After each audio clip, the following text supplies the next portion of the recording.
Last Saturday আমি গিয়েছিলাম আমার গ্রামের বাড়িতে, মেদিনীপুর। বিয়ের পর প্রথমবার, তাই বর আর সাথে বাবা প্রথমেই চলে গিয়েছিলাম বাড়ি থেকে হাওড়া স্টেশন। তারপর বাসে চেপে কিছু খেতে খেতে চলে গিয়েছিলাম মেদিনীপুরের উদ্দেশ্যে। যদিও সমস্ত ক্লিপ বা ভিডিও ঠিকঠাক করে নেওয়া হয়নি, কারণ এক্সাইটমেন্টটা অনেক ছিল আর ভিডিওটা এখনও অতটা সড়গড় হয়ে ওঠেনি আমার হাতে। তারপর গ্রামের রাস্তা পেরিয়ে বাড়ি পৌঁছানো মাত্রই শুরু হলো জামাইকে বরণ। আমাকেও বরণ চলেছিল এরপর।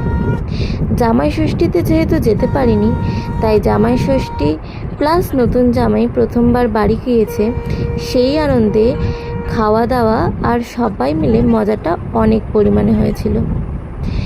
শুরুতেই পৌঁছে গিয়েই খাওয়া দাওয়ার জন্য ছিল লুচি, ঘুগনি, ফল, মিষ্টি, সাথে সিমুই। এরপর দুপুরবেলা কিছুটা রেস্ট নেওয়ার পর শুরু হয়েছিল ইলাহি আয়োজন।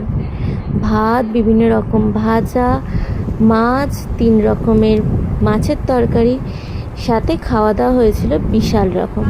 এরপর বিকেলে ঘুমিয়ে খানিক সন্ধ্যের পর আমরা বেরিয়ে গিয়েছিলাম বাজারের উদ্দেশ্যে কিছুটা শপিং করার জন্য। আর শপিং করতে গিয়ে প্রথমেই খেয়ে নিয়েছিলাম ফুচকা।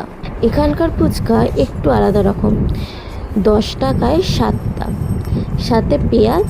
আর ফুচকা ছিল সাইজে কিছুটা ছোট। তারপর ফিরে কাকু দেখি রাতের রান্নার প্রিপারেশান নিচ্ছে। আর এরপর রাতের খাওয়া দাওয়ার ক্লিপ নিতে ভুলে গেছি অবশ্যই। রাতের ডিনার সেরে আমরা দুজন চলে গিয়েছিলাম একটু হাঁটতে অন্ধকারে গ্রামের রাস্তায়, আর সাথে আমাদের সাক্ষী ছিল চাঁদ।